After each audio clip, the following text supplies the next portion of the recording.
Hi everyone, welcome to the Netra Manu vlog. ಯಾರು ನನ್ನ ಚಾನಲ್ನ ಸಬ್ಸ್ಕ್ರೈಬ್ ಮಾಡಿಲ್ಲ, ಪ್ಲೀಸ್ ಸಬ್ಸ್ಕ್ರೈಬ್ ಮಾಡಿ, ಲೈಕ್ ಮಾಡಿ, ಶೇರ್ ಮಾಡೋದನ್ನು ಮಾತ್ರ ಮರಿಬೇಡಿ. ನಾನು ಕಸ್ಟಮೈಸ್ ಆಗಿ ಹೋಳಿಗೆ ಎಲ್ಲ ಮಾಡಿ ಕೊಡ್ತಾ ಇರ್ತೀನಿ ನನ್ನ ಕ್ಲೌಡ್ ಕಿಚನಲ್ಲಿ. ಅಂದರೆ ಕೆಲವರಿಗೆ ಅರಿಶಿನ ಪುಡಿ ಹಾಕಿ ಮಾಡ್ಕೊಡ್ಬೇಕಾಗತ್ತೆ, ಯೆಲ್ಲೋ ಕಲರ್ ಬೇಕು ಅಂತ ಹೇಳ್ತಾರೆ. ಹಾಗೆ ಅಂದರೆ ಬೇಳೆ ಹೋಳಿಗೆನ ಮತ್ತು ಕಾಯಿ ಹೋಳಿಗೆ ಕೂಡ ಹಾಗೇ. ಇದು ನೋಡಿ ಕಾಯಿ ಹೋಳಿಗೆ. ಬೇಳೆ ಹೋಳಿಗೆ ಕೂಡ ಒಬ್ಬರು ಹೇಳಿದರು ಫೋಲ್ಡ್ ಮಾಡಬಾರ್ದು, ಈ ಥರನೇ ಇರಬೇಕು ಅಂತ. ಕಾಯಿ ಹೋಳಿಗೆ ಮತ್ತು ಬೇಳೆ ಹೋಳಿಗೆ. ಸೊ ಕೆಲವರಿಗೆ ಈ ಥರ ಬಣ್ಣ ಬೇಡ, ನಾರ್ಮಲ್ ನ್ಯಾಚುರಲ್ ಕಲರೇ ಇರಲಿ ಅಂತ, ಬೆಲ್ಲದ್ದು ಅಂತ. ಸೊ ನಾವು ಇದೇ ಥರನೇ ಹೋಳಿಗೆ ಮಾಡೋದು ನಮ್ಮ ಮನೆ ಕಡೆ. ಇದನ್ನೇ ಎಕ್ಸೆಪ್ಟ್ ಮಾಡ್ಕೋತಾರೆ ಕೆಲವರು. ಒಬ್ಬೊಬ್ಬರಿಗೆ ಯಾವ ಥರ ಬೇಕು ಆ ಥರ ನೋಡಿ ಮಾಡಿಕೊಡ್ತಾ ಇರ್ತೀನಿ ನನ್ನ ಕ್ಲೌಡ್ ಕಿಚನಲ್ಲಿ. ನೋಡಿ, ಇದು ಇಷ್ಟೆಲ್ಲ ಹೋಳಿಗೆ ನಾನು ಒಬ್ಬಳೇ ಮಾಡಿರೋದು, 50 ಹೋಳಿಗೆನ. ಇದನ್ನು ಮಾಡೋಕ್ಕೆ ಸಾಧ್ಯ ಆಗಿದ್ದು ನನ್ನ ಕಿಚನ್ ಕಿಂಗ್ ರೋಟಿ ಮೇಕರಿಂದ. ನೋಡಿ, ಇಷ್ಟೆಲ್ಲ ಹೋಳಿಗೆ ನಾನು ಒಬ್ಬಳೇ ಮಾಡಿದ್ದೀನಿ. ಒಂದು 2 ಅವರ್ಸ್ ಒಳಗಡೆ ಮುಗಿಯುತ್ತೆ. ನಾನು ಅಂದಾಜಿಗೆ ಒಂದು 2 ಅವರ್ಸ್ ಹೇಳ್ತಿದ್ದೀನಿ. ತುಂಬಾ ಚೆನ್ನಾಗಿ ಬಂದಿದೆ ಹೋಳಿಗೆ ಕೂಡ. ನನ್ನ ಕಸ್ಟಮರ್ಸ್ ಕೂಡ ಇಷ್ಟಪಟ್ಟಿದ್ದಾರೆ ಹೋಳಿಗೆನ. ಹಾಗೆ ರವೆ ಉಂಡೆ ಕೂಡ ನೋಡಿ ಆರ್ಡರ್ಸ್ ಇತ್ತು, ಅದನ್ನು ಕೂಡ ಮಾಡ್ತಾಯಿದ್ದೆ. ಇದು ರೆಸಿಪೀಸ್ ಏನಾದರೂ ಬೇಕು ಅಂದರೆ ರವೆ ಉಂಡೆದು ಅದನ್ನು ನನಗೆ ಕಮೆಂಟ್ ಮಾಡಿ, ನೆಕ್ಸ್ಟ್ ವೀಡಿಯೋದಲ್ಲಿ ನಾನು ಶೇರ್ ಮಾಡೋಕ್ಕೆ ಟ್ರೈ ಮಾಡ್ತೀನಿ. ಹಾಗೆ ಬೇಳೆ ಹೋಳಿಗೆ ಹೇಗೆ ಮಾಡಿದೆ ಅನ್ನೋದನ್ನು ಆ ರೆಸಿಪೀಸ್ನ ನಿಮ್ಮ ಜೊತೆ ಶೇರ್ ಮಾಡ್ಕೊತಾ ಇದ್ದೀನಿ. ನಾನು ಯಾವ ಥರ ಮಾಡ್ತೀನಿ ಅಂತ ಬೇಳೆ ಹೋಳಿಗೆನ. ತುಂಬ ಜನರಿಗೆ ಯಾವ ಥರ ಮಾಡ್ತಾರೆ ಅಂದ್ಬಿಟ್ಟು ಅನಿಸಿರುತ್ತಲ್ವ. ಆ್ಯಂಡ್ ನನ್ನ ಕಸ್ಟಮರ್ಸಿಗೆ ಕೂಡ ಯಾವ ಥರ ಮಾಡ್ಬೋದು ಇವರು ಅಂತಲೂ ಅನಿಸಿರುತ್ತೆ. ಸೊ ಅವ್ರಿಗೂ ಗೊತ್ತಾಗಲಿ ಅಂತ ನೋಡಿ ಯಾವ ಥರ ಮಾಡ್ತೀನಿ ಅಂತ. ನೋಡಿ, ಉಂಡೆ ಬೆಲ್ಲನ ತೊಗೊಂಡಿದ್ದೀನಿ. 2.5 kg ಆಗೋಷ್ಟು ಉಂಡೆ ಬೆಲ್ಲನ ತೊಗೊಂಡಿದ್ದೀನಿ. ಅದರಲ್ಲಿ 3 ಉಂಡೆ ಬೆಲ್ಲನ ಈ ಓವನಲ್ಲಿ ಇಟ್ಕೊತಾ ಇದ್ದೀನಿ. ಓವನ್ ಪ್ಲೇಟ್ ಇರುತ್ತಲ್ವ, ಅದರಲ್ಲೇ ಇಟ್ಕೊಂಡು ಒಂದು 3 ಮಿನಿಟ್ಸ್ ಆಗೋಷ್ಟು ಅದನ್ನು ಅಂದರೆ ಹೀಟ್ ಮಾಡಿದ್ರೆ ಸಾಕು. ಅದು ಸ್ವಲ್ಪ ಲೂಸ್ ಥರ ಆಗುತ್ತೆ. ಆವಾಗ ಆರಾಮ್ಸೆ ನೀವು ಬೆಲ್ಲನ ಕಟ್ ಮಾಡ್ಕೋಬೋದು ಈಸಿಯಾಗಿ, ತುಂಬ ಗಟ್ಟಿ ಅಂತ ಅನಿಸಲ್ಲ.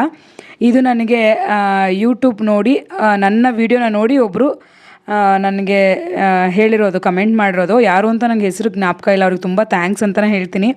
ಅವ್ರು ಹೇಳ್ದಾಗಿಂದ ನನಗೆ ಈಸಿಯಾಗಿ ಹೋಗಿದೆ ಬೆಲ್ಲನ ಕರಗಿಸ್ಕೊಳ್ಳೋದು. ತುಂಬಾ ಖುಷಿ ಆಗ್ತಿದೆ ನನಗೆ. ನೋಡಿ, ಈ ಥರ ಒಂದು ಒಳ್ಳೊಳ್ಳೆ ಗುಡ್ ಕಮೆಂಟಿಂದ ನನಗೂ ಕೂಡ ಒಂದು ಹೆಲ್ಪ್ ಆಗ್ತಾಯಿದೆ. ನೋಡಿ, ಈ ಥರ ಇಷ್ಟ ಆದರೆ ಸಾಕು, ನೀವು ಇದನ್ನು ಪುಡಿ ಮಾಡ್ಕೋಬೋದು ಈಸಿಯಾಗಿ. ನೋಡಿ, ಇದನ್ನು ಎತ್ತಿಟ್ಕೋತಾ ಇದ್ದೀನಿ. ಜಸ್ಟ್ 3 ಮಿನಿಟ್ಸ್ ಅಷ್ಟೇ ಅದನ್ನು ನಾನು ಬಿಸಿ ಮಾಡ್ಕೊಂಡಿದ್ದು. ನೋಡಿದ್ರಲ್ವ ನಾನು ಎಷ್ಟು ನಿಮಿಷಕ್ಕೆ ಸೆಟ್ ಮಾಡಿದ್ದೆ ಅಂತ. ನೋಡಿ, ಎಷ್ಟು ಈಸಿಯಾಗಿ ಪುಡಿ ಆಗ್ತಿದೆ ಅಂತ. ಈಸಿಯಾಗಿ ಪುಡಿ ಆಗೋಗುತ್ತೆ. ಓವನ್ ಇದ್ರೆ ಅಂತೂ ಬೇಗನೆ ಆಗೋಗುತ್ತೆ. ಬೆಲ್ಲ ಆರಾಮ್ಸೆ ಕರಗಿಸ್ಕೊಬಿಡ್ಬೋದು. ಇಲ್ಲ ನೀವು ಈ ಥರ ಬೇಡ ಇನ್ನೂ ಕರಗಬೇಕು ಅಂದರೆ ನೋಡಿ, ತುಂಬ ಅಂದರೆ ಒಂದು 4 ಮಿನಿಟ್ಸ್ ಇಟ್ಟಿದ್ದೆ. ಸೊ ಅವಾಗ ಏನಾಗೋಗುತ್ತೆ, ಈ ಥರ ಕರಗಿ ಆಚೆ ಎಲ್ಲ ಬಂದುಬಿಡುತ್ತೆ ತುಂಬ ಹೊತ್ತಿಟ್ರೆ. ಸೊ 3 ಮಿನಿಟ್ಸ್ ಸಾಕು ಅನಿಸುತ್ತೆ, ಅಂದರೆ 2-3 ಎಲ್ಲ ಬೇಯಿಸಿದ್ರೆ. ಸೊ ನೀವು 1 ಅಥವಾ 2 ಇಟ್ಟರೆ 2 ಮಿನಿಟ್ಸೇ ಸಾಕು. ತುಂಬ ಕರಗೋದ್ರೆ ತುಂಬ ಕಷ್ಟ ಆಗುತ್ತೆ ತಕ್ಕೊಳ್ಳೋದು. ಇಲ್ಲ ಅಂದರೆ ಅದೆಲ್ಲ ಕ್ಲೀನ್ ಮಾಡೋದೆಲ್ಲ ಕಷ್ಟ ಆಗುತ್ತಲ್ವ ಓವನ್ನು. ಅದಕ್ಕೇ ನೋಡಿ, ಈ ಥರ ಎಲ್ಲ ಕರಗಿ ಆಚೆ ಬಂದಿತ್ತು. ನಾವು ಇದನ್ನು ತೋರಿಸ್ತಾ ಇದ್ದೀನಿ ನಿಮಗೆ. ಆ್ಯಕ್ಚುಲಿ ಫಸ್ಟ್ ಟೈಮ್ ನನಗೆ ಹೀಗೆ ಆಗಿತ್ತು. ಅಂದರೆ ನಾನು 2 ಉಂಡೆ ಇಟ್ಟಿದ್ದೆ, ಬಟ್ ನನಗೆ ಗೊತ್ತಿರಲಿಲ್ಲ ಟೈಮ್ ಎಷ್ಟು ಸೆಟ್ ಮಾಡಬೇಕು ಅನ್ನೋದು. ನಾನು 4 ಮಿನಿಟ್ಸ್ ಇಟ್ಬಿಟ್ಟಿದ್ದೆ. ಯೂಶ್ವಲಿ ಅಂದರೆ ಸ್ವಲ್ಪ ಬಿಸಿ ಆಗಬೇಕಲ್ವ, ಅದು ತುಂಬ ಕಲ್ಲು ಥರ ಇರುತ್ತೆ ಅಂದ್ಬಿಟ್ಟು. ಬಟ್ ಈ ಥರ ಫುಲ್ಲು ಆಚೆ ಬಂದುಬಿಟ್ಟಿತ್ತು. ಸೊ ಅದು ಆವಾಗಿಂದ ಸ್ವಲ್ಪ ಗೊತ್ತಾಗುತ್ತೆ. ಬಟ್ ಈಗ ನಾನು ನಿಮಗೆ ಬೇಕಂತಲೇ ತೋರಿಸಿರೋದು ಈ ಥರ ಆಗುತ್ತೆ ಅಂತ. ನೋಡಿ, ಇವಾಗ ಬೆಲ್ಲ ಕರಗಿದೆ. ಇದನ್ನು ಸೋಸ್ಕೊಂಡಿದ್ದೀನಿ. ಸೋಸ್ಕೊಳ್ಳೋದು ತೋರಿಸೋದನ್ನು ನಾನು ಕ್ಯಾಪ್ಚರ್ ಮಾಡ್ಕೊಳ್ಳೋದನ್ನು ಮಿಸ್ ಮಾಡ್ಕೊಂಡಿದ್ದೀನಿ, ಸಾರಿ. ಬೆಲ್ಲ ಕರಗಿಸ್ಕೊಂಡು ಸ್ವಲ್ಪ ನೀರು ಹಾಕ್ಕೊಂಡಿದ್ದೆ ಅಷ್ಟೇ ಬೆಲ್ಲಕ್ಕೆ. ಒಂದು ಚಿಕ್ಕ ಲೋಟದಲ್ಲಿ, ಅಂದರೆ ಕಾಫಿ ಕುಡಿಯೋ ಲೋಟ, ಒಂದು ಚಿಕ್ಕ ಲೋಟದಲ್ಲಿ ನೀರು ಹಾಕ್ಕೊಂಡು ಕರಗಿಸ್ಕೊಂಡು ಅದನ್ನು ಸೋಸಿಟ್ಕೊಂಡಿದ್ದೆ. ಅದಕ್ಕೆ ಇವಾಗ ಬೇಯಿಸಿಟ್ಕೊಂಡಿರುವಂಥ ಬೇಳೆನ ಹಾಕ್ಕೊತಾ ಇದ್ದೀನಿ. ಬೇಳೆ 2 kg ತೊಗೊಂಡಿದ್ದೀನಿ. 2 kg ಬೇಳೆಗೆ 2.5 kg ಆಗೋಷ್ಟು ಬೆಲ್ಲನ ತೊಗೊತಿದ್ದೀನಿ. ಹಾಗೆ ಕಾಯಿ ನಾನು 2.5 ಆಗೋಷ್ಟು, ಅಂದರೆ 2 ಕಾಯಿ ಮೇಲೆ ಮತ್ತು 1 ಕಾಯಿದು ಅರ್ಧ ಪೀಸ್ ಬರುತ್ತಲ್ವ, ಅದು ಅಂದರೆ 2.5 ಕಾಯಿ ಆಗೋಷ್ಟು ತೊಗೊಂಡಿದ್ದೀನಿ ಹಸಿ ಕಾಯಿನ. ನೋಡಿ, ಇವಾಗ ನಾನು ಬೇಳೆ ಬೇಯಿಸಿರೋವಂಥದ್ದನ್ನ ಮಿಕ್ಸ್ ಮಾಡ್ಕೊತಾ ಇದ್ದೀನಿ. ಚೆನ್ನಾಗಿ ಈ ಥರ ಮಿಕ್ಸ್ ಮಾಡ್ಕೋಬೇಕು. ಆ ಬೆಲ್ಲ ಎಲ್ಲ ಕರಗಿ ಚೆನ್ನಾಗಿ ನೀರಾಗಿತ್ತಲ್ವ, ಅದಕ್ಕೆ ಇವಾಗ ಚೆನ್ನಾಗಿ ಮಿಕ್ಸ್ ಮಾಡ್ಕೊತಾ ಬಂದರೆ ನೋಡಿ, ಈ ಥರ ತುಂಬ ಚೆನ್ನಾಗಿ ಬೇಯಿಸ್ಕೊಳ್ಳೋದ್ರಿಂದ ನಿಮಗೆ ಹೋಳಿಗೆ ಕೂಡ ತುಂಬ ದಿನ ಇಟ್ಕೊಂಡು ತಿನ್ಬೋದು. ಅಟ್ಲೀಸ್ಟ್ ನನ್ನ ಹೋಳಿಗೆ ಒಂದು 3 ಡೇಸ್ ಆದ್ರೂ ಇರುತ್ತೆ ಆರಾಮಾಗಿ ನಿಮಗೆ.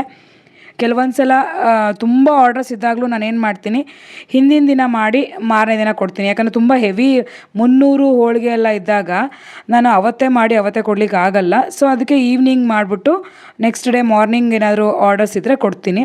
ಸಪೋಸ್ ಇಲ್ಲ ನನಗೆ ಬಿಸಿ ಬಿಸಿದೇ ಬೇಕು ಅಂತ ಕೆಲವ್ರು ಕೇಳ್ತಾರೆ. ಬಟ್ ಅದು ಆ ಥರ ಕೊಟ್ಟಾಗ ಏನಾಗುತ್ತೆ, ನಿಮಗೆ ಬೇಗ ಹಾಳಾಗುತ್ತೆ, ಅಂದರೆ ಬೂಸ್ ಬಂದಂಗೆ ಆಗಿಬಿಡುತ್ತೆ ಇಟ್ಟಾಗ. ಅದಕ್ಕೆ ನಾನು ಆದಷ್ಟು ಆರಿಸಿ ಟೈಮ್ ತೊಗೊಂಡು ಮಾಡಿ ಕೊಡ್ತೀನಿ. ನೋಡಿ, ಕಾಯಿನ ರುಬ್ಬಿಟ್ಕೊಂಡಿದ್ದೆ. ಎರಡೂವರೆ ಕಾಯಿ ಆಗೋಷ್ಟು ತುರಿದಿಟ್ಕೊಂಡಿದ್ದೆ. ಅದನ್ನು ಸ್ವಲ್ಪ ಮಿಕ್ಸಿನಲ್ಲಿ ಪೌಡ್ರ್ ಥರ ಮಾಡ್ಕೊಂಡಿದ್ದೆ, ಅಂದರೆ ಡ್ರೈ, ಹಾಗೆ ನೀರು ಹಾಕ್ತೇನೆ. ಅದಕ್ಕೇ ಏಲಕ್ಕಿ ಕೂಡ ಬಿಡಿಸಿ ಹಾಕ್ಕೊಂಡು ಪುಡಿ ಮಾಡಿ ಇಟ್ಕೊಬಿಟ್ಟಿದ್ದೆ. ಅದನ್ನ ಇವಾಗ ಮಿಕ್ಸ್ ಮಾಡ್ಕೊಂಡಿದ್ದೀನಿ ನೋಡಿ. ಚೆನ್ನಾಗಿ ಈ ಥರ ಕಾಯಿನ ಮಿಕ್ಸ್ ಮಾಡ್ತಾಯಿದ್ದೀನಿ. ನಾನು 1 kg ಬೇಳೆಗೆ 1.5 kg ಆಗೋಷ್ಟು ಬೆಲ್ಲ ತೊಗೊಂಡ್ರೆ ಆವಾಗ 1.5 ಆಗೋಷ್ಟು ಕಾಯಿನ ಮಿಕ್ಸ್ ಮಾಡ್ತೀನಿ. ಕೆಲವರು ಕಾಯಿ ಜಾಸ್ತಿ ಬೇಕು ಅಂದಾಗ ಆ ಥರನೂ ಹಾಕಿ ಮಾಡಿ ಕೊಟ್ಟಿದ್ದೀನಿ. ಬಟ್ ಅವರು ಅಮೌಂಟ್ ಕೂಡ ಜಾಸ್ತಿ ಕೊಟ್ಟಿದ್ದಾರೆ, ಯಾಕಂದರೆ ಕಾಯಿ ರೇಟ್ ಇವಾಗ ತುಂಬ ಆಗಿದೆ ಅಲ್ವಾ, ಅದಕ್ಕೇ. ನೋಡಿ ಇದು ನಾನು ಇದನ್ನು ಚೆನ್ನಾಗಿ ಗಟ್ಟಿಯಾಗಿ ಬೇಯಿಸಿಟ್ಕೊಂಡಿದ್ದೀನಿ ನೋಡಿ. ಇಷ್ಟು ಗಟ್ಟಿ ಆದರೆ ಸಾಕು. ಅಂದರೆ ಈ ಥರ ಬೇಯಿಸೋದ್ರಿಂದ ನಿಮಗೆ ಒಂದು 2 ರಿಂದ 3 ದಿನ ಆರಾಮ್ಸೆ ಇಡ್ಬೋದು ಬೇಳೆ ಹೋಳಿಗೆನ. 3 ದಿನ ಏನು 4 ದಿನ ಕೂಡ ಇಡ್ಬೋದು. ಇವಾಗ ನೋಡಿ ಗ್ರೈಂಡರ್ಲಿ ತಿರ್ಸ್ಕೊತಾ ಇದ್ದೀನಿ. ಈ ಗ್ರೈಂಡರ್ ನೋಡಿ ನಾನು ನನ್ನ ಅರ್ನಿಂಗ್ಸಲ್ಲಿ, ಅಂದರೆ ಕ್ಲೌಡ್ ಕಿಚನ್ ಅರ್ನಿಂಗ್ಸಲ್ಲಿ ತೊಗೊಂಡಿರೋವಂಥದ್ದು. ಆಶಾ ಅಂತ, ತುಂಬ ಚೆನ್ನಾಗಿದೆ. ಈ ಉಡುಪಿ ಮಂಗಳೂರು ಕಡೆ ಇದನ್ನು ಯೂಸ್ ಮಾಡ್ತಾರಂತೆ ತುಂಬ ಜನ. ನನ್ನ ಫ್ರೆಂಡ್ ಒಬ್ಬರು ಹೇಳಿದರು ತುಂಬ ಚೆನ್ನಾಗಿದೆ ಇದನ್ನು ತೊಗೊಳ್ಳಿ ಅಂತ.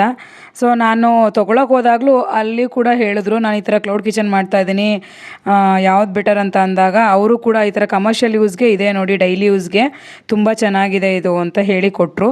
ಸೊ ಮನೆಗೂ ಆಗುತ್ತಲ್ವ ಒಂದು ಈ ಥರ ಇದ್ದರೆ ಅಂದ್ಬಿಟ್ಟು ನನ್ನ ಒಂದು ಕ್ಲೌಡ್ ಕಿಚನ್ ಅರ್ನಿಂಗ್ಸ್, ಅಂದರೆ ಬಿಸ್ನೆಸ್ ಅರ್ನಿಂಗ್ಸಲ್ಲಿ ನಾನು ಇದನ್ನ ತೊಗೊಂಡಿರೋವಂಥದ್ದು.